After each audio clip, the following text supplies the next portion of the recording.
kabayan, Happy New Year po sa inyo. Ngayong araw ay January 1, 2026. So ang bilis ng panahon ng mga kabayan, no? Tapos na po yung isang taon. Ngayon panibagong taon na naman. Unang araw dito sa Greenland. Ngayon ang gagawin ko, maglalakad tayo dun sa may city. Ipapakita ko sa inyo dito kung ano na yung nangyari pagkatapos ng New Year dito sa Greenland, para malaman nyo din dito kung ano yung update, kung may mga tao na ba ngayon sa city, may lumalabas pa rin ba, or baka wala pa, or bukas ba yung mga tindahan ngayon. So yung panahon natin, makulimlim siya, medyo uulan siya mga kabayan, at parang bubuhos yung snow. Tingnan nyo naman yung ulap natin, napakakapal. Tapos medyo may kadulasan pa rin yung ating daanan dahil medyo warm pa rin ngayon. Nasa 2 degrees Celsius ata ngayon, at madulas pa rin yung kalsada natin dahil makapal-kapal yung snow. Tinutunaw pa rin mga kabayan, basta mag-warm dito parang tagtunaw siya. So ngayon samahan nyo ako mga kabayan, maglakad-lakad tayo dito sa Nuuk City kung ano na ba yung update dito. Medyo madulas pa rin mga kabayan yung madadaanan natin, pero kung nakikita nyo itong may mga itim-itim, may mga buhangin, ayan po yung nilalagay nila dito para hindi po totally na madulas talaga. May kakapitan ka pa rin mga kabayan, lalo na yung mga sasakyan, kasi yung sasakyan dito kahit may winter spike ka di o winter tire mga kabayan, madulas pa rin pag ganito nagyayelo. At napakadelikado nito mga kabayan, kasi dito sa Greenland marami na mga nadisgrasya dito, yung nadulas. Tapos may kakababayan tayo dito mga kabayan na hospital siya, hindi siya nakapagtrabaho ng matagal dahil nga nabali yung kanyang kamay. Yung paglakad niya ganito din, madulas din, pero wala yung mga kasi bago pa siya, bagong kasi mga kabayan, bagong ganito na hindi pa nalagyan ng mga buhangin. So ngayon pagka ni kabayan, nadulas siya. Ang natukod niya kasi itong kamay niya, nabali yung kamay niya, at saka yun na operahan niya siya. Wala naman siyang ginastos, binayad sa pag-opera, pero mga kabayan, yung panahon na hindi ka makapagtrabaho, yun ang mahirap kasi. Okay lang kasi kung nangyari sa trabaho mo, pero yung nangyari pag ganito sa mga daan, parang hindi ata covered ng company mga kabayan. Okay lang kung sa trabaho ka nangyari, yan covered ng company. Pero pag ganito, gumala-gala ka tapos wala ka sa trabaho, ayun yung mahirap, kasi parang wala ka atang sasahurin. Wala kang sasahurin. Tapos pero libre naman yung gamot mo, kasi libre naman ang hospital dito. Pero yung kasama ko dati mga kabayan na disgrasya siya, kasama ko din yun sa Saudi Arabia. Ako din, isa din ako dun sa nagpa-apply sa kanya dito sa Greenland. Carpenter yun siya mga kabayan. Bali yung nangyari naman sa kanya sa construction, nandun siya sa first floor. Tapos ngayon may nahanap siya na gamit, naapakan niya yung kahoy na mayroong parang gypsum siya na ceiling, kasi nga construction, parang temporary lang ata. Nahulog siya doon kasi nadulas daw siya. Yung pagkahulog niya, tumama yung likod niya sa bato. Kasi dito yung mga construction kasi dito sa Greenland ay may mga bato-bato talaga sa ilalim, minsan matulis dahil wala namang lupa dito sa Greenland. Yan, tumama yung likod niya. Nakuha yung spinal cord niya mga kabayan, na parang may crack. Dinala sa dito sa Nuuk City. Nakabisita nga kami noon. Hindi na siya makatayo, puro higa lang siya. Tapos CT scan ba yun, yung pa-check sa likod. Wala naman kasi ditong operasyon mga kabayan sa likod. Chinik na may crack, tapos parang hirap siyang huminga, pati daw dito sa dibdib niya.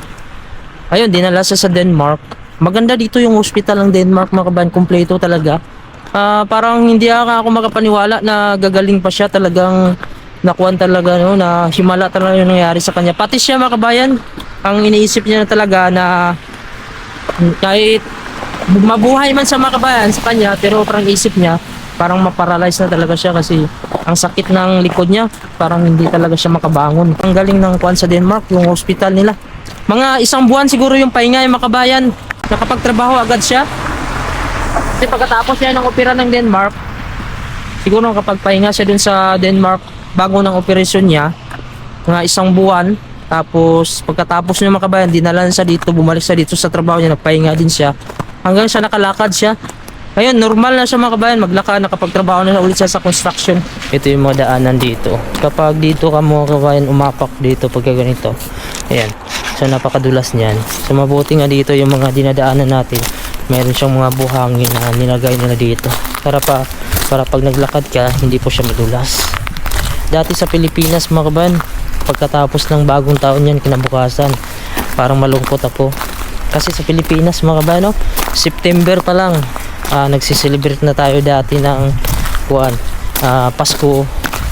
Basta mag-umpisa na ng beer, doon na maglisilabasan yan yung mga music sa radyo dati, yung mga Pasko, mga sounds. Naalala ko dati nung maliit pa ako mga kabayan, yung ginagamit namin na paputok, yung kanyon na kawayan. Yung papa ko kasi mahilig yan sa gumawa niyan dati kasi yung mga paputok na mga fireworks dati, meron na dati mga fireworks kaso medyo mahal siya. At yung ginagamit namin dati sa kawayan mga kabayan, yung kanyon yung tawag namin yan, nilalagyan namin siya ng gas lang, yung binibili namin gas dati. Naalala ko dati yung isang lapad, yung tanduay na maliit, doon namin nilalagay yung gas, doon din yung nilalagyan ng gas. May junior tsaka senior yun. Parang naalala ko dati yung junior 3 pesos ata yung isang lapad nun binibili ko para lang ipang tubil doon sa may kanyo na kawayan na ginagawa ng papa ko. Ayan, tuwang-tuwa ako dati niya mga kabayan kapag nagawan ako ng papa ko ng ganyan na kanyon. Kuwan yan siya mayroon yan siyang division sa gitna, yung kawayan na yan, tapos bilog yan siya, di ba? Tapos kailangan mo yang tanggalin yung division niya sa gitna, tapos yung dulo niya dapat wag mong tanggalin kasi yun yung parang cover niya hindi siya mag backfire. Tapos butasan yun sa gitna, yung kanyon. Basta yung mga taga-probinsya, alam nila yan, yung mga kanyon na kawayan. Tapos ang ginagawa ko niyan dati mga kabayan, yung kanyon na kawayan, iniinit ko yan bago mag-umpisa. Initin mo muna yan. Dapat yung matanda na kawayan, wag din yung sobrang tanda. Yung halos mag-uumpisa na siyang tumanda na kawayan. Kasi pagka bata din na kawayan, madali mabasag. Pag nagpapaputok ako niya mga kabayan, iniinit ko muna yan yung ilalim ng kawayan na yan para mag-warm siya. Kasi pag malamig mga kabayan, hindi pa siya puputok. Tapos ihip ako niyan, ihip. Siguro mga una muna, 10 ihip. Ganun ako minsan, parang babayuok na ako dito. Tapos sindihan ko yan. Pero lagyan muna ng gas, lagyan mo muna ng gas. Ang gagawin mo kasi yan, i-warm up mo muna yung kanyon mo. Painitan mo muna sa ilalim. Yung ginagawa kong pang painit, yung kuha ng dahon ng saging, yung tuyo. Pag iinit na yan siya mga kabayan, pwede ka na dun mag-ihip. Ihipan mo kasi may butas kasi yung kanyon, bilog. Ganun, mga 10 ihip, unang kanyon, warm up yan. So, yung putok niya yan, parang utot lang muna. Ganun. Tapos, dagdag ka naman 15. Tapos, yun, lalakas yan hanggang anong kuhan mo, anong gusto mong ihip. Pero kadalasan naalala ko dati 20 na ihip. Tapos yun, pinakasagad na yan, pinakamalakas na yan. Kasi pag sobrang dami ding ihip mga kabayan, sobrang lakas na din, maaari din mabasag yung kuhan mo. Maaring mabasag din yung kawayan mo. Kaya dati pag tungtong pa lang ng alas 6 dati mga kabayan, ayun na, operate na ako ng kanyon yan. Kaya sabi ng mga kabataan dati, naalala ko dati yung pagsalubong pa lang ng Pasko, September, ayan na yung mga watosi. Hindi pa dati kasi pinagbabawal yung mga fireworks.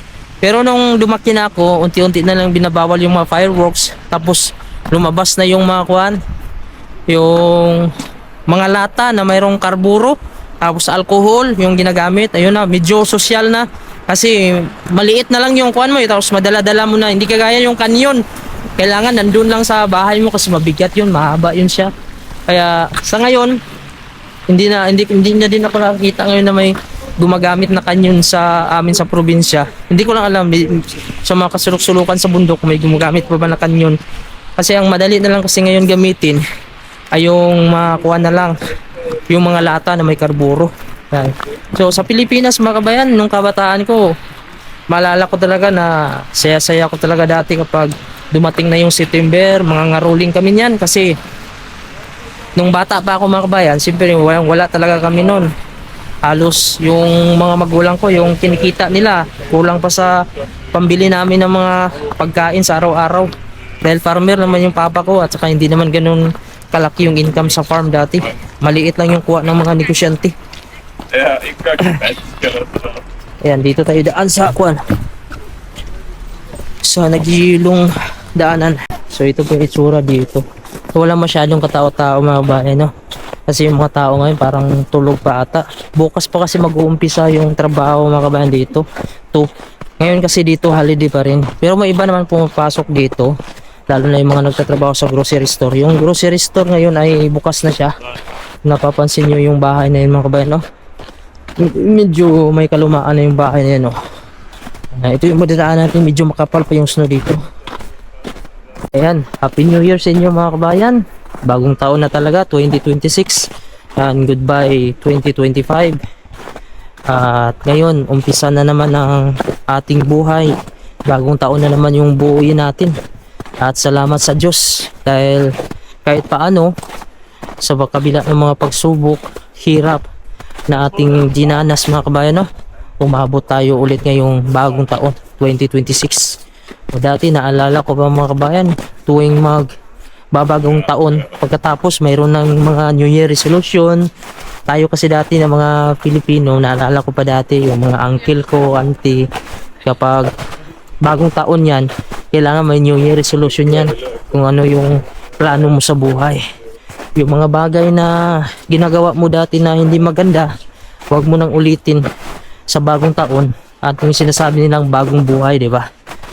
Pero minsan, dahil tayo ay mga tao makasalanan, minsan hindi din natin nagagawa.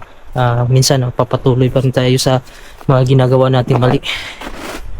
So, yung daanan natin, dito ako dumaan sa itaas kasi yung ibaba na yun medyo madulas. Pero subukan natin. Mayroon kasing dumadaan doon, oh. Gusto ko kasing pumasyal doon sa may baba banda. Dahil maganda yung view doon mga kabayan, oh.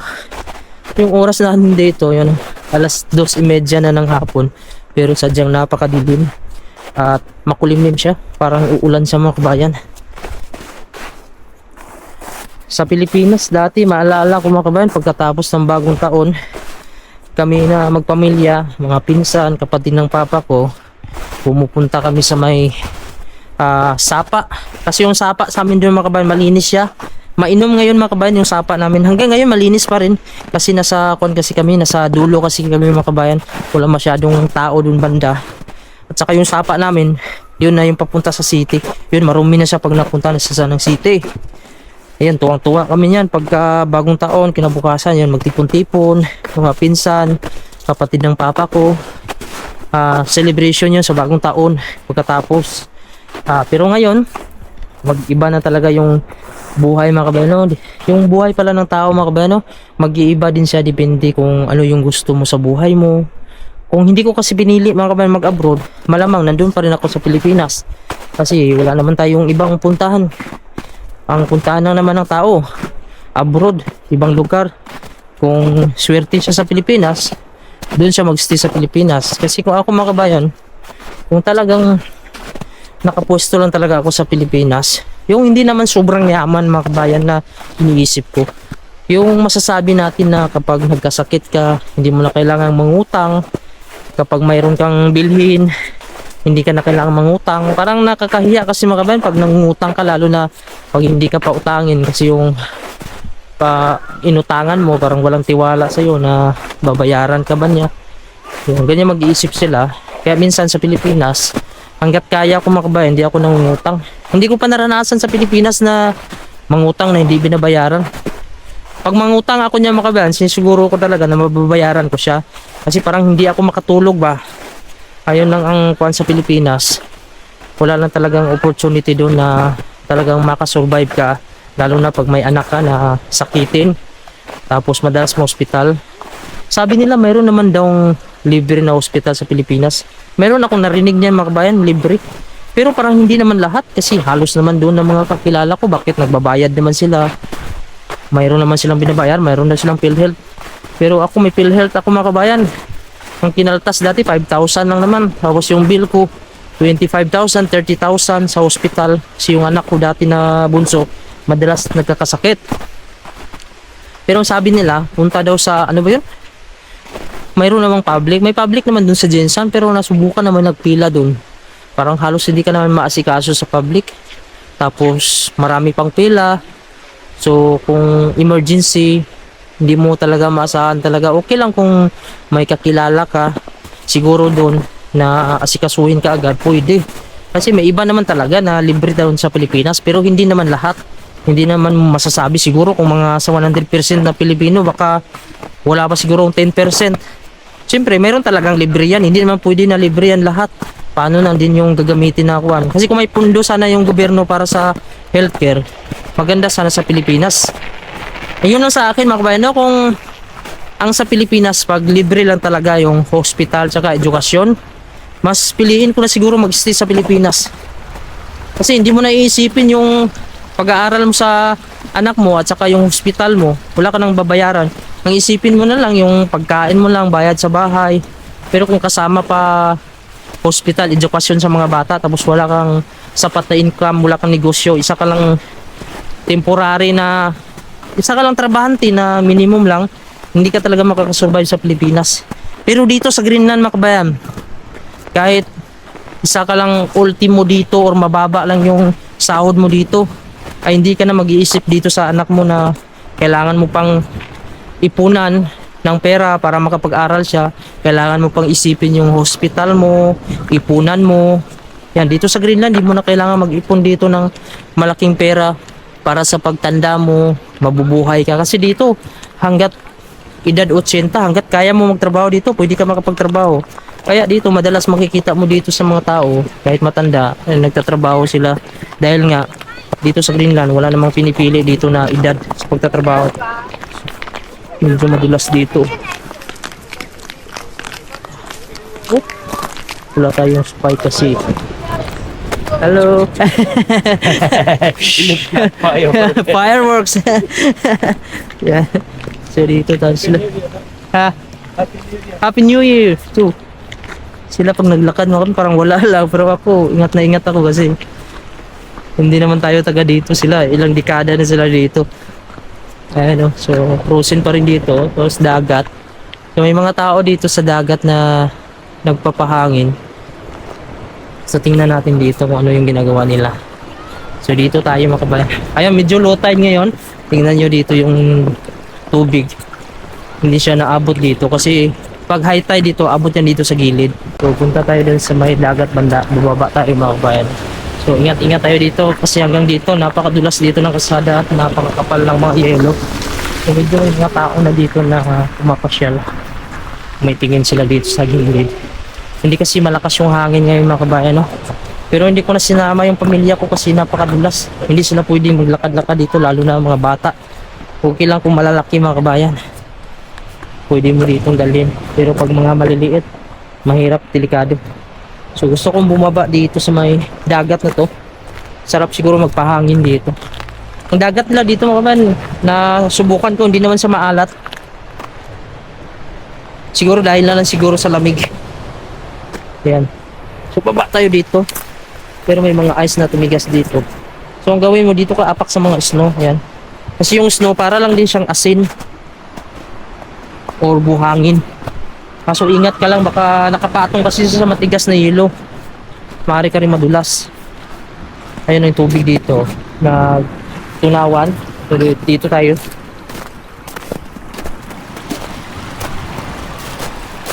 Samahan nyo lang ako makbayan para makita nyo din yung lugar. Low tide kasi dito. Ayan, ito lang po yung ilalim ng dagat na to. Mabato siya at parang wala nang nabubuhay dito na pagkain ng isda, oh. Yan. So doon sa mga bandang unahan may mga kuha naman dito, may mga yung parang mga lumot na kinakain ng isda. Yan, ito po yung ilalim ng dagat, oh. Bato lang talaga. Tapos yun yung ginagawa nila dyan sa gilid ng dagat, oh. Parang hindi sila natakot, no? Kaya dito sa Greenland mga kabayan, kapag gusto mo ditong maligo sa dagat, napakalamig pa rin. Kahit summer dito, yung dagat nila hindi naman maliguan. Hindi ko kaya na maligo dito sa dagat. Dati nakaligo ako dito sa dagat noong summer. Kaso kailangan mo munang magpainit para init yung katawan mo. Pero pag diretso ka na ligo agad mga kabayan, ako, napakalamig. Yung dagat nila dito, hindi mo naman pwedeng liguan. Hindi kagaya sa atin mga kabayan, pagka ganito ay talagang ang dami nang naliligo. Kaya napakaswerte pa rin sa atin. Marami tayong pwedeng gawin dito. Hanggang tingin lang tayo. Naka-jacket pa dahil napakalamig. So ito lang, oh, yun, oh. Yung mga bata doon, oh. Delikado yun kung maabot sila ng tubig, oh. dahil napakalakas ng alon. So akyat tayo dun sa itaas mga kabayan. Babakita ko sa inyo yung view dito sa ibaba kasi napakaganda umakyat dun sa itaas.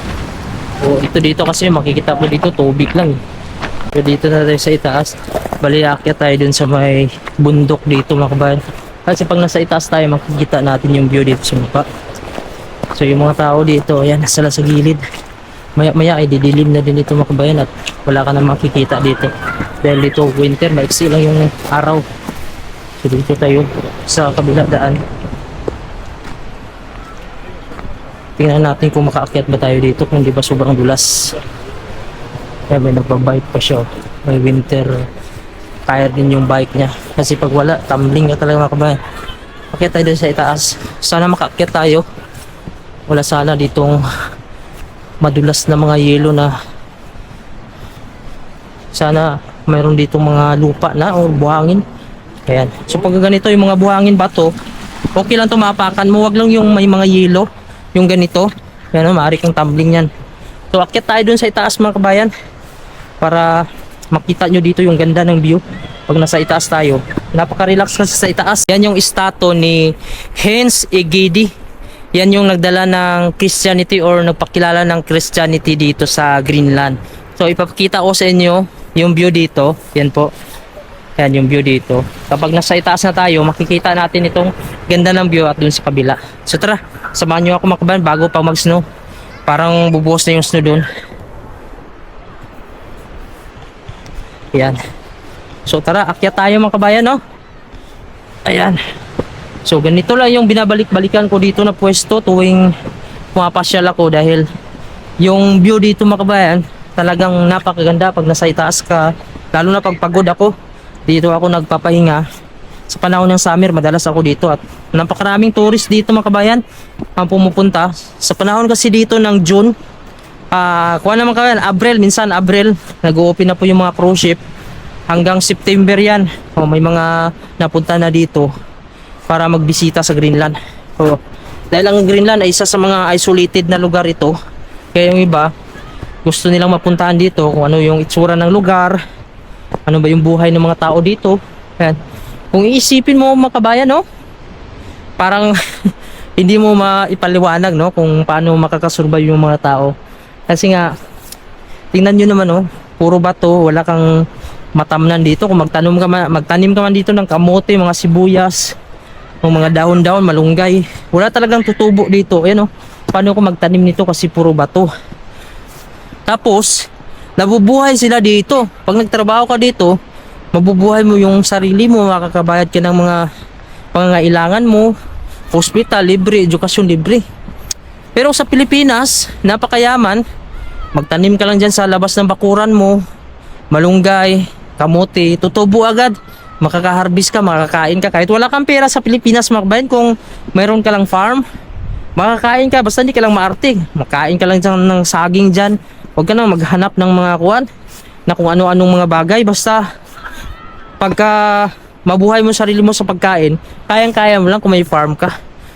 Kasi yung mga itatanim mo, pwede mo na maibenta kung bibili ka ng mga pangangailangan mo. So, ang mahirap lang kasi sa Pilipinas, hindi lang siya pantay sa lahat ng mga tao ba. Halimbawa, kung isa ka lang trabante na kuwan ka lang, normal lang na sahod, parang hindi makakabuhay kahit sarili mo, hindi mo mabubuhay kung magtatrabaho ka sa mga mall. Siguro sakto-sakto lang mabuhay ka, pero kung pagdating na sa pamilya, parang alanganin na yung sahod na ganun. Kaya yung iba, pinipili talaga nila mag-abroad dahil ang purpose lang naman kasi ng iba mga kabayan para mag-abroad dahil makaipon, makapundar ng bahay, sasakyan, lupa. Kasi kung wala ka namang ambisyon sa buhay mo, bakit mag-abroad ka pa dito na napakahirap naman yung abroad? Napakalayo sa lugar mo na nakagisnan, yung komportable ka. Dito mga kabayan, itong nakikita nyo kasi dito ay parang feel nyo na parang ang ganda talaga. Ang ganda nga tingnan pag nandyan kayo sa Pilipinas kung hindi nyo naranasan. Kung kayo yung OFW na hindi nyo naranasan yung lugar na ganito, tapos makita nyo, aba, parang ang ganda, masarap sa mata, sarap siguro mambuhay dyan. Pero kung naranasan nyo, kung dito kayo magtrabaho, araw-araw, gigising, trabaho, parang masabi nyo pa rin na swerte pa rin pala ang Pilipinas kapag mayroon kang pera. Pero pag wala kang pera, umalis ka na dyan sa Pinas. Walang mangyayari sa'yo dyan. Kung wala kang diskarte dyan mga kabayan, napakababa lang ng tsansa mo dyan na umangat. Pwede kang umangat dyan sa Pilipinas kung talagang swertihin ka sa negosyo, walang tawag to, walang sakit, hindi marami yung anak mo, yan pwede. Dito tayo sa taas, mayroon pa dito mga naiwang mga kuha ng fireworks, so hindi pa nila nakuha dahil nga kahapon pa lang naman, pero lilinisin naman nila nito. So yan po, so dito sila nagpaputok kasi maganda kasi dito, napakataas na area. So dito na po tayo sa itaas, oh, napakaganda dito mga kabayan. Yeah, pag dito ako sa taas, parang nawawala yung pagod ko. Tapos makita ko yung mga view, yan, napakaganda talaga, napaka-relax. Ito sa likod natin mga kabayan, ito si Hans Egede. Siya po ay isang Norwegian priest na pumunta, or pari ba yan mga kabayan, yung priest kung di ako nagkakamali. Isa siyang Norwegian, galing pa siya ng Norway at pumunta siya dito sa Greenland dahil nga isa siyang missionary priest. Ang dinala niyang religion ay yung Lutheranism or yung Christian. So yan mga kabayan, yung Lutheranism na yan, yung may cross na yan, yan po yung tinayo niya dito mga kabayan, no? Yan yung isa sa mga simbahan dito, ang Lutheranism. So alam nyo dito sa Greenland ay may mga ibang European na napunta dito, gaya ng Norwegian, Danish, mayroon din ditong Sweden. Pero yung nakatatak talaga dito na mga Vikings dati, yung mga napadpad dito, gaya nila ni Erik the Red, ay Norwegian naman yung tatay ni Erik the Red, pero siya ay lumaki sa Iceland. Yan yung isa sa nagtawag nitong pangalan na Greenland, siya ang nagpangalan, si Erik the Red, kasi umalis nga yan si Erik the Red sa Iceland dahil nakapatay nga siya, isa siyang manlalayag or explorer, hanggang napunta siya dito sa Greenland, napadpad siya dito. Kaya tinawag niya kasi ito na Greenland dahil nung pagdating niya dito summer, meron talagang mga green itong lugar na ito. At isa din sa dahilan kung bakit tinawag niya na Greenland, para makahikayat siya ng tao na mapunta dito dahil wala pa masyadong tao dati dito noong mga panahon niya na-discover. Kaya gusto niya magdala ng mga tao dito galing sa Iceland. Yan, sinabihan niya yung mga kilala niya na meron siyang nakitang lugar na Greenland, tinawag niya. Kaya yung iba nahikayat, siyempre ikaw, pag marinig mo yung salitang Greenland, ay napakaganda niyan lugar na yan, kaya sumama na. Kaya yun yung dahilan, yung story nito, bakit Greenland yung tawag dito. Pero yung mga lokal dito mga kabayan, ayaw nila yung pangalan na Greenland na ito.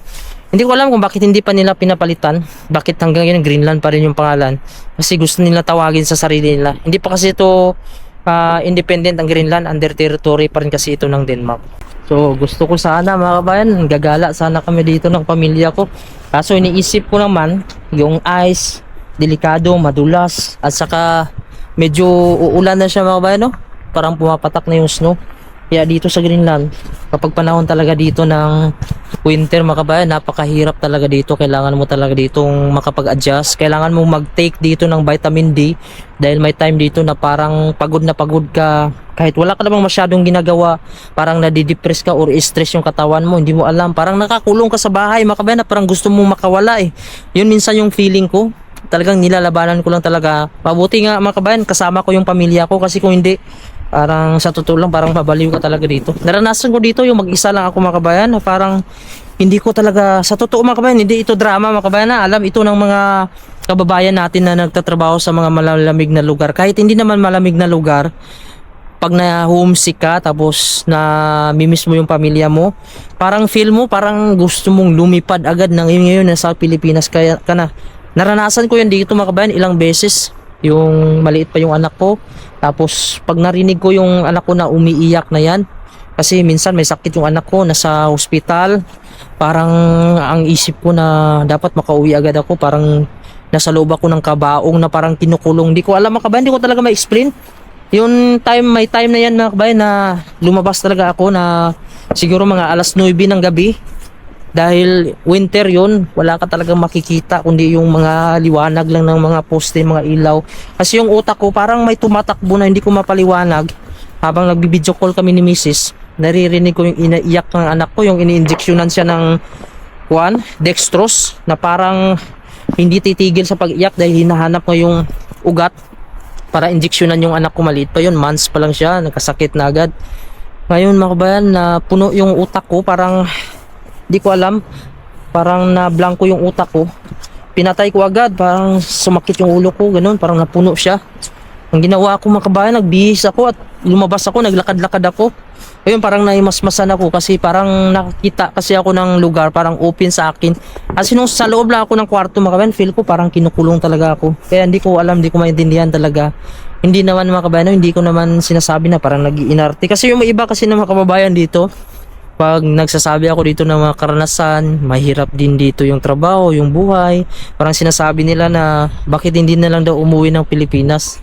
So, ang tanong ko sa iyo mga kabayan, kung uuwi ako ng Pilipinas, ano ba yung kasiguraduhan ko na makakasurvive ako sa Pilipinas? Uuwi ako ng Pilipinas pero sa tamang panahon.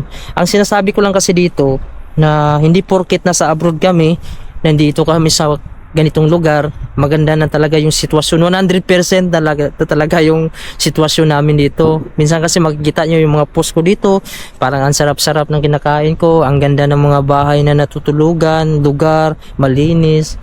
Pero hindi nyo alam kung kayo mga OFW sa mga malalamig na lugar, alam nila yan na araw-araw din nila iniisip na sana makakauwi din kami sa Pilipinas. Kung mayroong pera, may negosyo, mayroong trabaho, makakasurvive. Pero kung walang pera, mag-stay na lang ako dito sa Greenland mga kabayan. Kahit dito ay hindi ako masyadong mai-enjoy sa mga kalikasan gaya sa atin. Hindi tayo makakain ng mga presko dito ng mga pagkain. At least, ang importante, pinakauna talaga makasurvive ka, hindi ka maghirap kasi minsan lang tayo mabuhay mga kabayan, no? Mas pipiliin mo pa rin ba mag-stay sa Pilipinas kung hindi ka naman komportable at problema ka naman araw-araw. Oo, dito mga kabayan, sinasabi nila kapag winter daw madalas ka daw ma-depress or stress, pero sa akin mga kabayan, ang totoo, parang nai-stress pa ako kung sa Pilipinas ako, kung wala akong pera makuha sa pamilya ko, ma-i-provide. Kaya dito, malabanan mo naman dito yung depression, stress kung open ka lang sa Panginoon, palagi kang magsasabi ng problema, mag-pray ka lang, kasi yun yung kalakasan natin eh. Kasi yung depression na yan mga kabayan, nasa isip naman natin yan, kasi kung mahina yung loob mo, talagang dadaigin ka talaga ng kaaway. Kaya ang ginawa ko dito, pag umaatake na yung ganun ko depression ko dati, yan, pray ako, magluluhod talaga ako, mag-pray ako sa Panginoon, bigyan niya ako ng kalakasan. Ayun, pagkakuan mo, wala na agad makabayan. Tapos manood ako ng mga about sa mga Panginoon, ng mga lecture. Kasi minsan pag puro na lang tayo social media, yan, puno na yung utak natin social media na lang, makalimot tayo sa Panginoon. Kaya lang yung problema sa ating mga Pilipino, hindi tayo minsan tumatawag sa Panginoon. Ayun mga kabayan, pauwi na tayo ng bahay. Naabutan na tayo ng ulan dito kasi nag-reels pa kasi ako mga kabayan. Alam niyo mga kabayan, meron pa rin kasi akong Facebook page at yun po ay ginagawa ko pa rin mga kabayan, no? Extra vlog na din at sinishare ko din dun yung mga about lang dito sa buhay sa Greenland. Kahit paano mga kabayan ay kikita tayo kahit hindi naman kalakihan, basta sa akin lang ay makashare ako kung ano dito yung buhay sa Greenland. So ngayon ay balik tayo sa bahay, baka kasi lalakas, wala kasi akong dalang sasakyan, naglakad lang tayo. So medyo madulas pero dahan-dahan lang tayo. Mayroong mga tourist dito na napunta, nagpicture din sila dito at nagvideo nandito sa itaas. Isa kasi ito sa mga pasyalan, lalo na sa mga tourist, pag napunta dito pili talaga nilang inaakyat itong lugar na ito kahit makapal yung snow dito, madulas. Actually mas madali nga itong akyatin pagka snow lang, hindi kagaya nito yung tagtunaw kasi napakadelikado. Kung hindi ka sanay dito na maglakad, lakad ka lang ng lakad, hindi mo matingnan masyado yung naapakan mo, mari kang tumambling dito. At kaya maglalakad tayo. Ako kasi mga kabayan, mas gusto ko minsan yung maglakad na lang kaysa magsasakyan. Sanay ako sa lakad mga kabayan sa Pilipinas pa dati, yung nagtatrabaho pa ako sa bukid dati. Naalala ko pa dati na bago ko makapagtrabaho, lalakarin ko muna yan ng mga ilang kilometro, tapos paahon pa yan mga kabayan, kasi sa amin tinatawag talaga sa amin bukid. Pag bukid kasi sa amin mga kabayan, yan yung parang bundok, yan yung bukid. Kasi sa iba parang iba yung meaning ng bukid eh. Yung bukid sa kanila parang yung may mga tanim eh. Sa amin yung bukid, taga bukid, ibig sabihin taga bundok. Yan yung bukid sa amin sa Bisaya. Ayan. So dito na tayo sa medyo baba, pero marami pa tayong dadaanan dito na madudulas dahil nga wala tayong spike. So kailangan natin piliin yung madadaanan natin dito. Pagka gusto mong safe ka, dito ka po daan sa mga snow. Kasi itong snow na to, lulubog ka lang dyan mga kabayan. Pero ingat ka din kasi may mga malalim dito na part. Yan, tumutulo na talaga yung ulan, medyo lumakas-lakas na kunti. Yung camera natin, nakakuha na siya ng nababalutan na siya ng mga patak. So dito tayo. Ito po, daanan po natin itong yung parang may bato-bato. Diyan tayo apak para hindi tayo tumihaya. Yan. So lakad tayo mga kabayan papunta ng bahay. So hindi ko alam kung ilang minuto yung paglalakad natin, depende po sa madadaanan natin. Ito po yung isa sa mga simbahan na itinayo dito, or ito yung dinala ni dito ni Hans Igidi. Ito po yung Lutheranism. Yan po isa sa major branch ng Protestant, simbahan na Protestant. So bilisan lang natin sa paglalakad mga kabayan dahil medyo umulan na nga. Yan, natakpan na yung ating camera. So, dumaan muna ako ng grocery store mga kabayan dahil bumili tayo. Bukas pa pala yung grocery store. Akala ko hindi sila magbubukas dito ng 1. So grocery store lang yung open, pero yung mga mall wala pong open. Bukod sa grocery store lang mga kabayan, yun lang po yung open yung grocery store. Bumili ako ng itlog, tapos sabon na lang din sa plato dahil naubusan kami. Dito sa Greenland mga kabayan, kapag mayroon kang mga kulang dito, kailangan mo lumabas para bumili. Dahil wala po dito mga maliliit na mga store malapit sa bahay mo. Kaya pupunta ka talaga ng grocery store. Yan, medyo maulan na po siya. At saka madilim na mga kabayan, no? Alas 4 na kasi dito. Yan, bukas trabaho na naman tayo. Umpisa na naman ang trabaho bukas, January 2. Balik na naman sa trabaho yung mga tao. At isang taon na naman mga kabayan ang buuin para darating na naman yung December. Yan. So hindi natin namalayan, no? Naabot na naman tayo ng bagong taon kahit sa kabila ng mga pagsubok, hirap sa buhay. So kayod pa rin tayo.